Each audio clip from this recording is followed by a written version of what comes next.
So, reviewing this Akko Matcha Green V3 Pros, it's made up of a PC top, PA bottom, and a palm stem.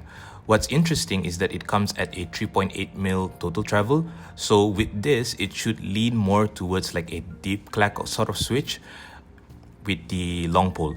And it has a 60-gram bottom out and also comes in with factory lubing. Now, I wanted to just show you guys the stock lube that they have. So, there is little stock lube on the stem. So, you can see here the sheen. They only apply it on the rail, the protruding rail. And that's fine, but even here you can see it's very minimal lubing. They do put a little bit of lube on the spring ends.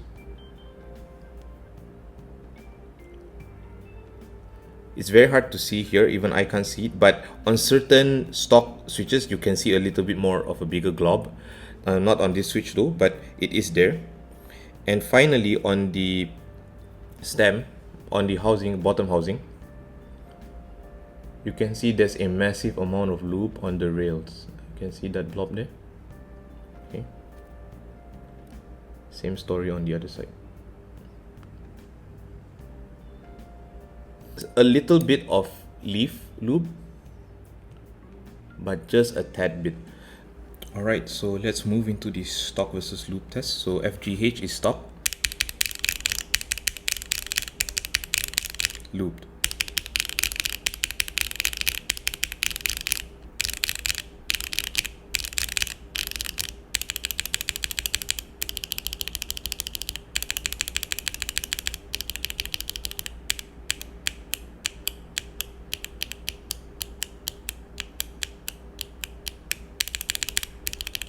Yeah, so I think it's very obvious that the lubed, hand lube versions are much deeper and fuller than the stock. The stock is a little bit thin and a little bit more high pitch. I don't really mind high pitch because that's a preference, but I do feel that thinness is not a desirable quality. So in terms of hand lubing, they do improve the performance just by being a bit more full. Now, what I think is interesting is that the matcha greens are quite muted and they sound almost like a stock Gatron Milky Yellow Pro. So this key is the Milky Yellow Pro stock.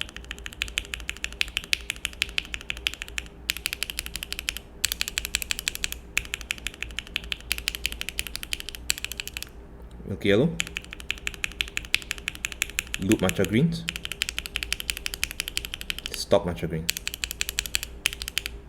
Yeah, so it sounds very similar to the Milky Yellow Pros, but the matcha greens are noticeably higher pitch, but they are still very muted. They're not loud switches. So I can see if you don't like the maybe deepness of the Milky Yellows, you can consider the matcha greens hand looped to get a slightly higher pitch.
Okay, so what do I think of the sound signature of this switch? Stock, it is very muted and a little bit thin, not very thin like the cream yellows, but a little bit thin, and it sits in that deep or mid range sort of sound. So I don't recommend this switch for thocky builds because it's too high pitch still in my opinion, and it doesn't have that fullness that you'd want from a thocky foamy build. Now for CLACK, I think it's okay, it's nothing impressive, but it does sit in the deep CLACK sort of range. I was really surprised that it sounded the best on the Dust 67. It sounded very full, a little bit quiet, but still very full, and would be a nice clacky board for like a office, for example. Now, the signature of this switch, I would say, is sort of like crackers, like if you were munching on crackers.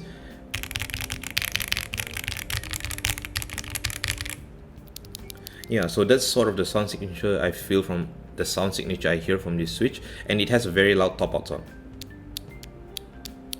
So the bottom out is quiet, then the top out sound is loud. Yeah, so aside from that, I do feel, as I mentioned, you should lube this, because without lubing, it sounds a bit thin and a bit higher pitch.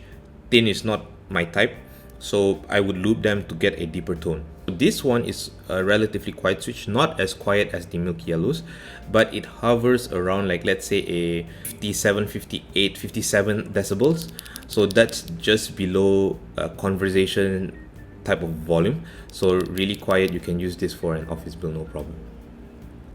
Okay, so moving into the stem wobble. So east to west,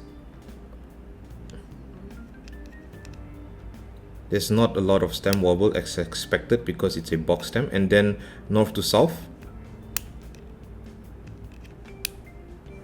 not a lot as well. It's just the switch shaking, it's not really tolerances. So excellent tolerances on these matcha greens. And if we were to put keycaps on it,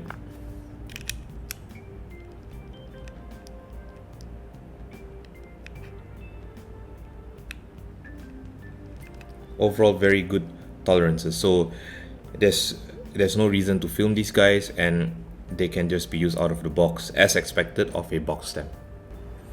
Okay, so looking into the RGB for this matcha greens, as expected, you get a green hue surrounding the switch. So it's not really a good switch for RGB unless you're going for like a green sort of RGB effect. Alright, so what is my conclusion for these switches? I think they're okay. They're not the best switch of all time. They're not horrible switches like the cream yellows. They're just meh. Alright, these things are just meh. They're subpar. They don't have anything really special to them. I would say if you're trying to gun for like a quiet clack build, I think this would work. Even stock, I would think it works stock if you're going for that, because the signature sound of this is quiet cracker munching sort of sound. So it's 20 US cents a piece, 1 ringgit a piece. It's fine as a budget switch. I think there's better options, but if you're gunning for like a quiet deep clack sort of switch, I can see this being attractive. But yeah, until next time, hope you guys enjoyed the review, and until next time, peace.